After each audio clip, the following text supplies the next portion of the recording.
Semifinal game. The game many had been waiting for, Henning versus EDINA. If EDINA was to be eliminated, many thought Henning could do it. Before the action-packed game, Sid talked with Jeff Wright of EDINA. How do you feel after last night's tough ball game? You think it took something out of the players? Well, talking to him today, I don't think it took that much out. You know, we were looking forward to Henning, I think, a little too much last night, and I think we'll be up for him a great deal tonight. I was in your dressing room after the ball game, and the way it looked, you think you fellas had lost the game. Well, we were pretty disappointed in our play. You know, as I said before, we were looking forward, and we got caught too much looking ahead to Henning. John Cunliffe started off by talking with Dave Opheim and Dean Greenwald of Henning. Well, Dave, I was impressed with your team. You got good balance. You just haven't got 2 or 3 boys. You've got 5 boys out there, and your tournament experience did have a lot of good from last year, and I thought the boys looked much better than last year, especially defensively. The 2 Petersons blocked, I think, more shots than anybody on that floor. That's right. That's what we feel is the way we're improved is our defense. We're not, like you mentioned, blocking shots. We're probably not blocking as many as last year. We're committing these fouls like we did last year. And this is where I think where we improved considerably. Dean Greenwald, how do the players feel about playing EDINA tonight? Oh, we're really up for the game. I think we'll be up for the game, and it'll be a great thrill playing against them. We're going to work our hardest, and I think if we get them on the boards, I think that'll be it. Then it was time for the game, a game that saw Henning get off to an early lead. But EDINA, as it did during the tournament, came back to baffle Henning with an impressive defense.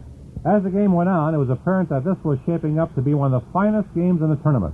Near the end of regulation play, we pick up Ray Christensen describing the last 6 seconds. 6 seconds to go. Tom Jones jumping against Hagen. Tom Jones much taller, 7 inches, and he gets the tap. And now into the front court Selfer, 4 seconds to go. He's at the free throw line, turns around, shovels it back out. Jump shot, it'll be too late. It was traveling anyhow, and we'll go into overtime.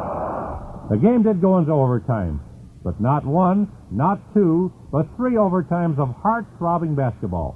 Then finally, EDINA moved ahead with 3 seconds left to play in the third overtime, and the pressure was really on Shellhouse. He gets 2 shots. First one is short, just barely got to the rim. He has 1 more, though. It was a 2-shot foul. 30 seconds to play. It's up there. It is good. 3-point lead for EDINA, and the pressure really on Henning. And EDINA did win. Listen as the fans go wild. Rank with 4 straight free throws as clinched it here in the closing seconds. Front court, pass to the right side. Hagen shoots with 1 second to go. Not good. And the ball game is all over. And in 3 overtimes, EDINA defeats Henning 62-55 in one of the most exciting games ever in the state tournament. Henning had lost, and EDINA earned the right to meet a fast Duluth East in the final game.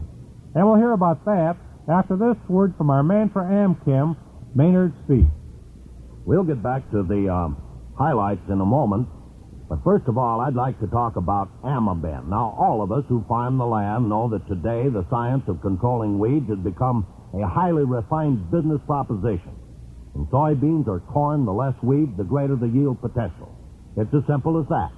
Amaben herbicide is perhaps the highest refinement in the art of controlling weeds in soybeans, and it's also cleared for use on corn in Minnesota.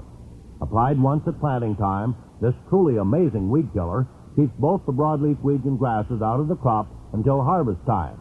Remarkable as it is, Amaben is only one product of a fine 50-year-old company, Amchem, whose home office is at Ambler, Pennsylvania, with plants at Ambler, St. Joseph, Missouri, Niles, California, Detroit, Michigan, Windsor, Ontario, and a new one scheduled to open in Clinton, Iowa. Amchem weed control scientists are working constantly to expand the scope and effectiveness of today's weed technology. They've been outstandingly successful in helping farmers and custom applicators get better results at the lowest possible dollar investment. So remember the name Amchem when you visit your farm supply dealer. A wonderful group of real folks who not only have the product, they have your interest at heart for more profitable farming. Now back to the highlights. Okay, Maynard. Now we are set for the championship game of the state tournament. EDINA meeting Duluth East. Before the big game, we talked to some of the players. First, John Cunliffe chatted with Bruce Backard and Jeff Wells of Duluth. I'd like to ask Bruce and Jeff here, first of all. I know they watched EDINA play last night. What do you expect where you're going to have your most trouble against EDINA? Well, I don't know. Last night they're a pretty big team compared to us. They've got a few inches, and most of the players on the front line. And I think the rebounding, if we rebound as well as we we can.